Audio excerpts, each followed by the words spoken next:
بسم اللہ الرحمن الرحیم۔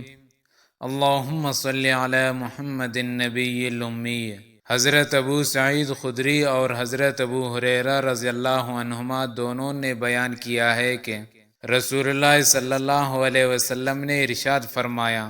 جس نے جمعے کے دن غسل کیا اور جو اچھے کپڑے اسے میسر تھے وہ پہنے، خوشبو اگر اس کے پاس تھی تو وہ بھی لگائی، پھر وہ نماز جمعہ کے لیے حاضر ہوا اور اس کی احتیاط کی کہ پہلے سے بیٹھے ہوئے لوگوں کی گردنوں کے اوپر سے پھلانگتا ہوا نہیں گیا، پھر سنتوں اور نفلوں کی جتنی رکعتوں کی اللہ تعالیٰ نے توفیق دی وہ پڑھے، پھر جب امام خطبہ دینے کے لیے آیا تو ادب اور خاموشی سے اس کی طرف متوجہ ہو کر خطبہ سنا، یہاں تک کہ نماز پڑھ کر فارغ ہوا تو اس بندے کی نماز اس جمعہ اور اس سے پہلے والے جمعہ کے درمیان کے گناہوں خطاؤں کے لیے کفارہ ہو جائے گی۔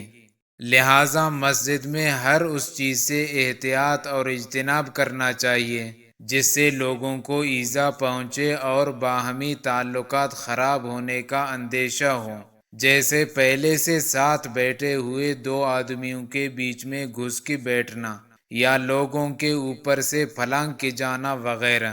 پھر وہاں حسب توفیق نوافل پڑھنا اور خطبہ کے وقت ادب اور توجہ کے ساتھ اس کو سننا، پھر نماز پڑھنا۔